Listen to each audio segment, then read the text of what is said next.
Ukraine की first deputy foreign minister Emine Dzhaparova Bharat में थी। यहाँ पर उन्होंने कई बातें की। सबसे पहले तो उन्होंने जो भारतीय मेडिकल स्टूडेंट्स जो नहीं जा पाए हैं यूक्रेन युद्ध की वजह से, उनको एक राहत दी कि यूनिफाइड स्टेट क्वालिफिकेशन एग्ज़ाम जो है वो यहाँ से ही दे सकते हैं, ये सभी छात्रों पर अप्लाई होगा। यहाँ की कंपनियों को उन्होंने इन्वाइट किया कि वो यूक्रेन में जाकर रीबिल्डिंग का काम जो है उसमें वो निवेश कर सकती हैं। यहाँ से उन्होंने और ह्यूमैनिटेरियन एड मांगा, यानी दवाइयाँ और मेडिकल इक्विपमेंट जो भारत पहले भी देता रहा है, भारत ने कहा है कि ये और देगा। और दूसरी तरफ जो स्कूल बसेस हैं वो भी देने की भारत ने बात की है। एक चिट्ठी उन्होंने प्रधानमंत्री के नाम अपने राष्ट्रपति की तरफ से यहाँ पर विदेश राज्य मंत्री मीनाक्षी लेखी को दी।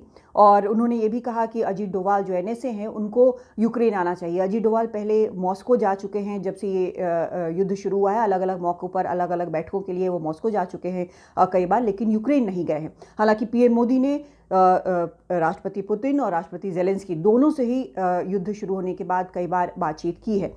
यहाँ पर एक तुलना भी की ज़ापरोवा ने जो भारत के बॉर्डर्स पर हो रहा है, चाहे चीन की बात करें या पाकिस्तान की बात करें। उन्होंने कहा कि क्राइमिया में जो हुआ वो कहीं भी हो सकता है, यानी कि रूस ने उसे 2014 में उस पर कब्जा किया और उसके बाद हमने देखा किस तरह से अब एक 8 साल बाद एक फुल फ्लेज्ड युद्ध शुरू हो चुका है। तो ये भी बात उन्होंने की।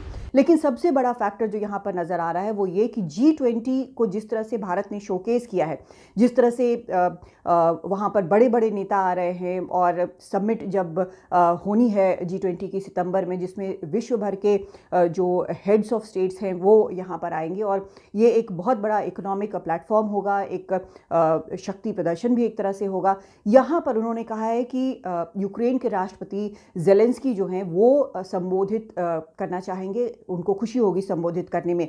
लेकिन ये अपने आप में एक मुश्किल स्थिति बन सकती है भारत के लिए, क्योंकि भारत के रिश्ते जो हैं रूस से वो बिल्कुल अलग है, उस पर भारत किसी तरह से कॉम्प्रोमाइज़ नहीं करना चाहेगा। दिल्ली से कादम्बिनी शर्मा, एनडीटीवी इंडिया।